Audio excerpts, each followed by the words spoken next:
आपको बता देते हुआ क्या था।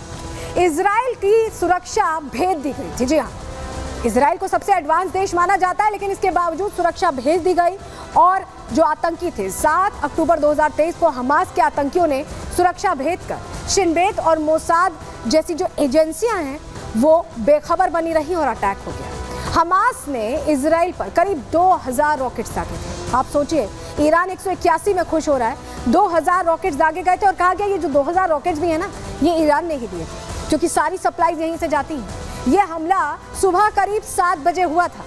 रॉकेट हमले की आड़ में जमीनी हमला भी शुरू हो गया था। उस समय जो अटैक हुआ, किबुत्ज शहर में नोवा म्यूजिक फेस्टिवल चल रहा था। उस फेस्टिवल के दौरान यह हमला होता है। आतंकी पैराशूट और बाइक्स के जरिए, जी हाँ, बाइक्स के जरिए इजराइल में घुस जाते हैं, बॉर्डर एरिया को क्रॉस करके घुस जाते हैं। हमले में करीब 1200 लोगों की मौत हो गई थी। 1200 लोगों को मौत के घाट उतारा गया था और बहुत खतरनाक तरीके से उतारा गया था। इजरायली खुफिया एजेंसियों की इसे सबसे बड़ी नाकामी माना गया, क्योंकि चाहे शिन बेत हो, चाहे मोसाद हो, ये कहा जाता था कि ये एजेंसियां हर जानकारी रखती हैं, लेकिन उस हमले की जानकारी इन एजेंसियों को नहीं लगी। ऐसे में इतना बड़ा नुकसान इजराइल का हुआ। इस बीच बड़ी खबर आ रही है, इसी से जुड़ी आपको बताएं, दक्षिणी लेबनान में आईडीएफ ने ग्राउंड ऑपरेशन तेज कर दिया। आईडीएफ ने नागरिकों से दक्षिणी लेबनान छोड़ने को कह दिया है। कहा है कि हमारी लड़ाई हिजबुल्लाह से है, नागरिकों से नहीं है।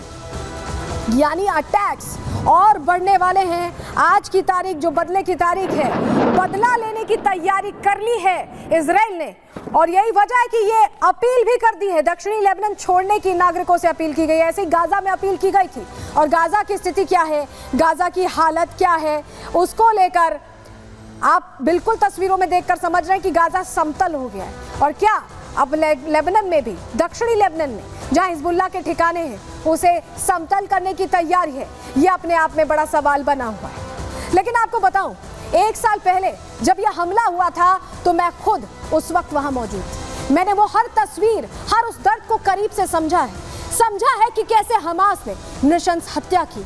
आतंकियों ने दूध मुंहे बच्चों को भी नहीं बख्शा। अपनी उस वक्त की रिपोर्ट आपको दिखा रहे हैं।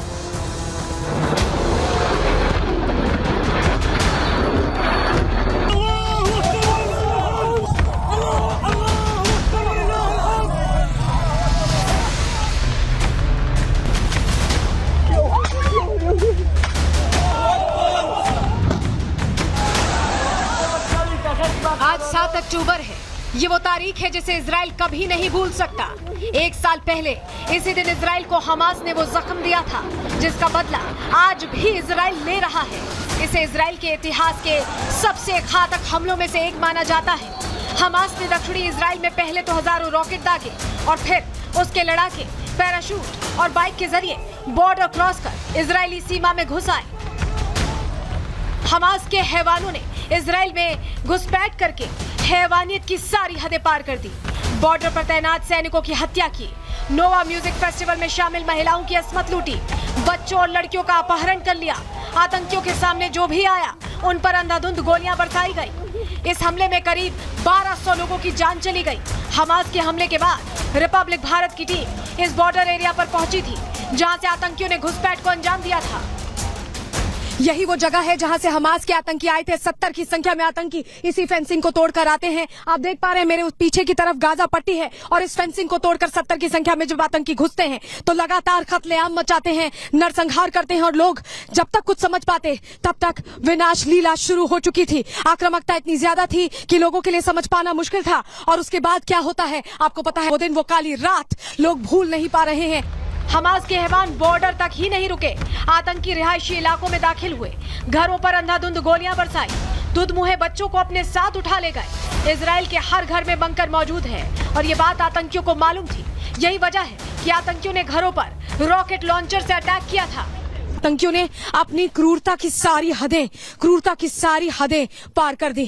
देखिए, किसी के जूते बिखरे पड़े, पूरा घर कैसे बिखरता नजर आ रहा है। किसी के कपड़े पड़े हैं और पूरे घर को आग के हवाले कर दिया गया। इनमें बच्चे भी थे, बड़े भी थे, और ये विनाश लीला, ये तांडव, लोग कुछ समझ नहीं पाए, वो भाग नहीं पाए। हमास ने जिस तरह का आतंक मचाया था, उसके बाद से बॉर्डर एरिया छोड़कर इजरायली सुरक्षित जगहों पर चले गए थे। एक पूरा का पूरा शहर हमास की हिमाकत के चलते घोस्ट टाउन में तब्दील हो गया था।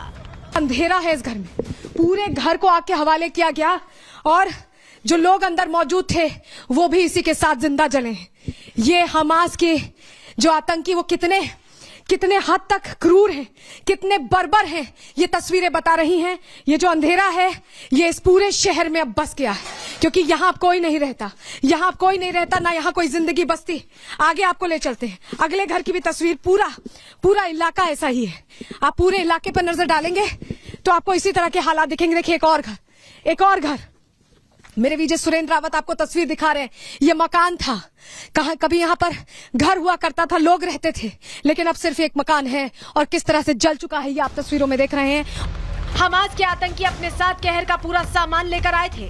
आईडीएफ ने आतंकियों से हथियार का बड़ा जखीरा बरामद किया था। ये वो हथियार थे जिनसे बेगुनाह इजरायलियों की हत्या की गई, घरों को उजाड़ा गया, जश्न को मातम में बदल दिया गया। में हम आपको लगातार रॉकेट लॉन्चर्स की भी तस्वीरें दिखा रहे हैं। बड़ी संख्या में है ये, बड़ी संख्या में ये है। और आप समझिए इन्हीं रॉकेट लॉन्चर से कैसे दहशत उन्होंने मचाई है। ये आप देखिए, इसको पकड़कर वो पहुंचते और उन इलाकों में जहां आम रहवासी रहते हैं वहां पर टारगेट करते और लोगों में डर का माहौल था। लेकिन अब यही लोग इंतकाम चाहते हैं कि आईडीएफ पूरी तरह से हमास का खात्मा करे, उन्हें गाजा से पूरी तरह साफ कर दे और उन्हें खत्म कर दे। और इसी पर नेतन्याहू काम कर रहे हैं। 7 अक्टूबर 2023 को हमास आतंकियों ने जिस जंग की चिंगारी को हवा दी थी उसे आज भी हिजबुल्लाह और हूती जैसे आतंकी संगठन भड़का रहे हैं। अपना अस्तित्व बचाए रखने के लिए इजराइल अपनी रक्षा के साथ ही लगातार अपने दुश्मनों पर हमले कर रहा है। Bureau report, Republic Bharat. तो एक साल पहले कैसे तबाही मची थी ये मैंने आपको दिखा दिया, लेकिन अब ये कितना नुकसानदेह ये जो युद्ध चल रहा है इसका आफ्टर इफेक्ट क्या होगा, क्या भारत पर भी असर पड़ेगा? सबसे पहले आपको बताते हैं इजराइल से हमारे क्या असर पड़ रहा है। 2023 में आपको बताएं 8900 करोड़ रुपए का कारोबार रहा था। तो देख रहे हैं कितना ज्यादा अच्छे कॉर्डियल रिलेशंस है और इजराइल से बड़ी संख्या में हथियार निर्यात करता है भारत। 10 साल में $3 अरब के सैन्य हार्डवेयर भी आयात हुए। निर्यात आयात का पूरा जो संबंध है भारत के साथ काफी मजबूत है। हीरे, ज्वेलरी, इलेक्ट्रॉनिक सप्लाई भी भारत करता है इजराइल को।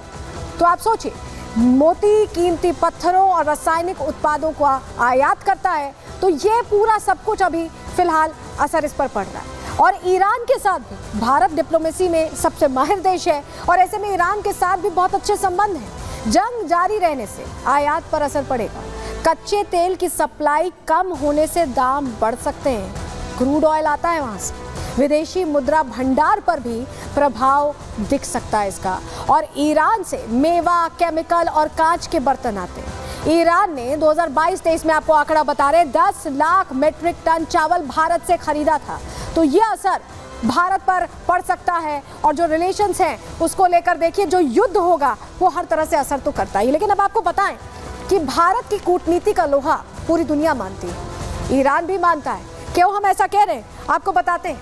दरअसल अब भारत के ईरान और इजराइल के साथ द्विपक्षीय जो संबंध हैं उसको लेकर एक अपील आई। अंतर्राष्ट्रीय प्रतिबंधों के बीच ईरान के साथ संतुलित रिश्ते रहे हैं। इजराइल के साथ भारत के 1992 से राजनयिक संबंध हैं और पिछले 2 दशक में दोनों देशों से संबंध अच्छे ही हुए। दोनों देशों में जंग के बीच डिप्लोमेटिक बैलेंस बनाना चुनौती बना हुआ और ऐसे में आपको बताएं कि अपील की गई है कि भारत यहां पर मदद करे। तो युद्ध से जुड़ी हर अपडेट आपको दे रहे हैं। फिलहाल आज के लिए प्रहार में इतना ही। कल फिर हाजिर होंगे डिटेल रिपोर्ट के साथ। तब तक के लिए दीजिए इजाजत। नमस्कार।